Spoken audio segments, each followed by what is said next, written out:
अपना चैप्टर चल रहा था, चैप्टर नंबर 12 प्रकाश की प्रकृति। और इसमें हम बात कर रहे थे ध्रुवित प्रकाश से ध्रुवित प्रकाश प्राप्त करने की तीसरी जो विधि थी और उसका नाम था द्विअपवर्तन द्वारा ध्रुवण। कौन सी थी? द्विअपवर्तन द्वारा ध्रुवण। तो हम अब बात करेंगे निकोल प्रिज्म। किसकी बात करेंगे? Nicol prism.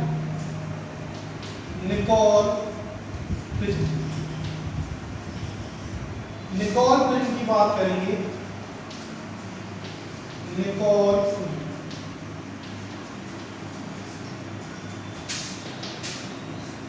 देखो निकोल प्रिज्म क्या होता है कि मैंने आपको द्विअपवर्तन पढ़ाया, मैंने आपको द्विअपवर्तन पढ़ाया था और मैंने द्विअपवर्तन में मैंने आपको बताया कि जब कैल्साइट क्रिस्टल पर कोई प्रकाश आ जाता है तो दो प्रकाश की किरणें प्राप्त होती हैं, एक होती है O किरण और एक होती है E किरण।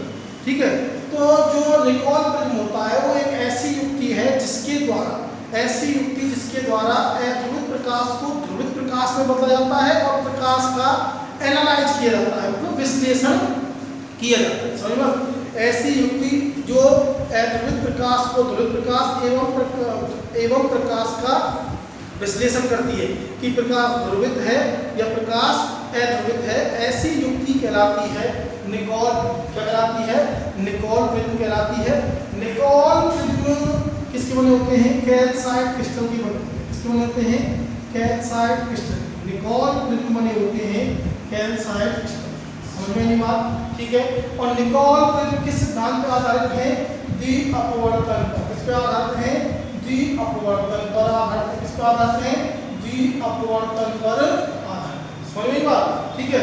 तो निकोल प्रिज्म क्या होता है? एक ऐसा प्रिज्म की दो प्रिज्मों को मिला के एक ऐसी आकृति बनाई जाती है जो अध्रुवित प्रकाश को ध्रुवित प्रकाश में परिवर्तित करती है और प्रकाश का एनालाइज करती है, विश्लेषण करती है। विश्लेषण का मतलब समझ रहे हैं आप कि प्रकाश ध्रुवित है या प्रकाश अध्रुवित है। समझिए बात? प्रकाश ध्रुवित है या प्रकाश अध्रुवित है, ये बताती है। क्या कहलाती है? निकोल प्रिज्म कहलाती है। समझ में नहीं बात? ठीक है। निकोल प्रिज्म किसके बने होते हैं? कैल्साइट क्रिस्टल के बने होते हैं। किसके बने होते हैं? कैल्साइट क्रिस्टल के बने होते हैं। और ये किस सिद्धांत पर आधारित है? द्विअपवर्तन सिद्धांत पर आधारित है। किस पर आधारित है? द्विअपवर्तन सिद्धांत पर आधारित है। अब द्विअपवर्तन सिद्धांत में दो प्रकाश की किरणें प्राप्त होंगी। इसका प्रोसेस क्या है? एक तो प्राप्त होगी O किरण। कौन सी प्राप्त होगी? O किरण। और एक प्राप्त होती है E किरण। ठीक है, दो प्रकाश की किरणें प्राप्त होती हैं, O किरण और E किरण। ठीक है। अब क्या होता है कि निकोल प्रिज्म में कोई ना कोई प्रक्रिया द्वारा, किसी न किसी प्रोसेस द्वारा, पूर्ण आंतरिक प्रक्रिया द्वारा, इसके द्वारा पूर्ण आंतरिक प्रक्रिया द्वारा इस किरण को तो रोक दिया जाता है। इसको तो हमको चाहिए ध्रुवित प्रकाश। क्या चाहिए? ध्रुवित प्रकाश। समझ में एक बात? तो दोनों ही ध्रुवित किरणें हैं, हमको एक ध्रुवित प्रकाश की किरण चाहिए। क्या चाहिए? एक ध्रुवित प्रकाश की किरण चाहिए। तो हम पूर्ण आंतरिक प्रक्रिया के द्वारा किरण को रोक देंगे। ठीक है। किसको गुजरने दिया जाता है? केवल इसको ही आगे गुजरने दिया जाता है, जो पूर्णतः कैसी होती है? पूर्णतः ध्रुवित होती है। कैसी होती है? पूर्णतः ध्रुवित होती है। समझ में आई बात? ठीक है। तो एक बार कंस्ट्रक्शन की, इसकी बनावट की बात करेंगे, फिर इसकी क्रियाविधि की बात करेंगे हम। ठीक है। तो एक बार दोबारा सुन लो। ऐसी युक्ति जो अध्रुवित प्रकाश को ध्रुवित प्रकाश में एवं प्रकाश का विश्लेषण करने के काम आती है, वो क्या कहलाती है? निकोल प्रिज्म कहलाती है। निकोल प्रिज्म कैल्साइट क्रिस्टल के बने होते हैं। किसके बने होते हैं? कैल्साइट क्रिस्टल के बने होते हैं और ये द्विअपवर्तन सिद्धांत पर आधारित है। इसमें किरण O को पूर्ण आंतरिक परावर्तन की प्रक्रिया द्वारा रोक दिया जाता है, केवल किरण E को पास किया जाता है, गुजरने दिया जाता है, जो कैसी होती है? पूर्णतः, दोनों ही पूर्णतः समतल ध्रुवित है। लेकिन हमको केवल एक समतल ध्रुवित प्रकाश किरण चाहिए, एक ध्रुवित प्रकाश किरण चाहिए। तो हमको एक को क्या करना पड़ेगा? हमको एक को स्टॉप करना पड़ेगा, रोकना पड़ेगा। तो कोई ना कोई प्रोसेस क्या है? आंतरिक परावर्तन के द्वारा इसको तो अवशोषित कर लिया जाता है। ठीक है, रोक दिया जाता है, उसको गुजरने दिया जाता है। तो इस प्रक्रिया में अब बात कर लेते हैं, ये निकोल प्रिज्म की प्रक्रिया। किसकी है? Nicol prism. समझ में आई बात? अब बात करते हैं कि जो निकोल प्रिज्म आप बात कर रहे हैं निकोल प्रिज्म की, उसकी कंस्ट्रक्शन क्या होगी, उसकी बनावट क्या होगी, समझ में नहीं बात? ठीक है, तो सबसे पहले हम इसकी बनावट की बात करते हैं। इसकी बात करते हैं, बनावट की बात करते हैं कि निकोल प्रिज्म को किस प्रकार से बनाया जाता है। कैल्साइट क्रिस्टल से बनाया जाता है, लेकिन बनाया किस प्रकार जाता है, समझ में नहीं बात? ठीक है, तो देखो बनावट की यदि बात करें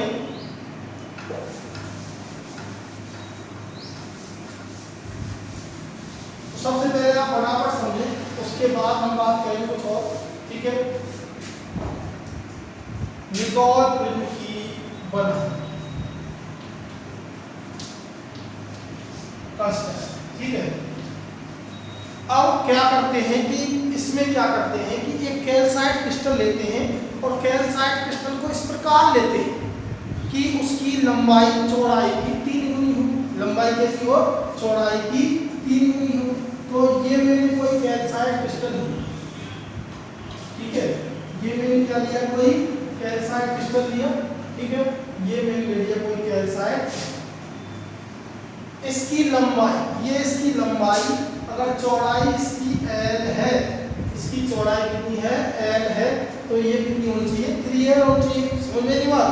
ठीक है, कोई भी कैल्साइट क्रिस्टल का कोई टुकड़ा लिया मैंने और इस कैल्साइट क्रिस्टल का टुकड़ा किस प्रकार लेते हैं कि उसकी चौड़ाई, उसकी लंबाई चौड़ाई कितनी होनी चाहिए, 3 गुनी होनी चाहिए। यदि चौड़ाई स्मॉल l है तो लंबाई कितनी होनी चाहिए, 3L होनी चाहिए, समझ में नहीं बात? ठीक है, इसके बाद क्या करते हैं कि जो इसके फलक हैं, फलक वाले जो कोने हैं, इनको, इसका ये जो कोण होता है ये 71 डिग्री होता है, ठीक है, और ये कोण होता है इसका 109 डिग्री होता है, या कह सकते हैं ये कोण कितना होता है, 109 डिग्री होता है, समझ में नहीं बात? ठीक है, तो इसको हम इतना घिसते हैं, इसके कोणों को, इसके कोणों को जब हम घिसते हैं तो इतना घिसते हैं कि ये जो कोण है, ये जो कोण है ये घटकर कितना हो जाए, 68 डिग्री हो जाए, कितना हो जाए, घटकर 68 डिग्री हो जाए, समझ में नहीं बात? ये तो ये पूरा कोण था, ये पूरा कोण था 71 डिग्री, ये पूरा कोण था 71 डिग्री, मैंने इसके फलकों को घिसा तो ये कोण हो जाए 68 डिग्री, कितना हो जाए, 68 डिग्री, ठीक है। इसी प्रकार इसके फलकों को भी घिसते हैं, ठीक है, इसके फलकों को क्या करते हैं, घिसते हैं, और ये कोण हम बनाते हैं, कितना बना लेते हैं, इस कोण को हम बना लेते हैं कितना, 112 डिग्री, कितना बना लेते हैं, 112, समझ गए बात? ठीक है, तो मैं क्या बता रहा हूँ कि निकोल प्रिज्म बनाने के लिए क्या करते हैं कि एक कैल्साइट क्रिस्टल का टुकड़ा लिया, कैल्साइट क्रिस्टल का टुकड़ा इस प्रकार लेते हैं कि उसकी लंबाई, उसकी चौड़ाई, लंबाई, उसकी लंबाई चौड़ाई कितनी हो, 3 गुनी। यदि चौड़ाई स्मॉल l है तो लंबाई कितनी होनी चाहिए, 3L होनी चाहिए, समझ में नहीं बात? ठीक है, अब मैंने जब कैल्साइट क्रिस्टल का टुकड़ा लिया तो कैल्साइट क्रिस्टल के मैंने आपको कोण बताए कि मैंने बताए आपको कैल्साइट क्रिस्टल है, ये मैंने लिया, दोबारा देखो बार कैल्साइट क्रिस्टल लिया, ये कैल्साइट क्रिस्टल है, ठीक है, इस कैल्साइट क्रिस्टल का ये जो कोण है ये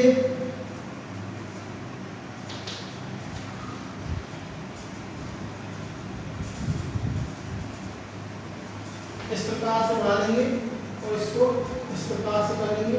तो कैल्साइट क्रिस्टल का ये जो कोण है, पूरा जो कोण है ये 71 डिग्री है, इसके कोणों को घिसते हैं, ठीक है, इसके कोणों को इतना घिसते हैं कि ये कोण कितना हो जाए, 68 डिग्री हो जाए, कितना हो जाए, 68 डिग्री, और ये कोण है 109 डिग्री, कितना है, 109 डिग्री है, ठीक है, और ये कोण कितना बना लेते हैं, 112 डिग्री, समझ में नहीं बात? ठीक है, अब क्या करते हैं कि इसको, जो इसका मुख्य काट तल है, ये इसका बड़ा विकर्ण हुआ, इससे 2 भागों में इसको काट देते हैं, 2 भागों में इसको काट दिया, एक भाग ये हुआ, एक भाग ये, समझ में नहीं बात?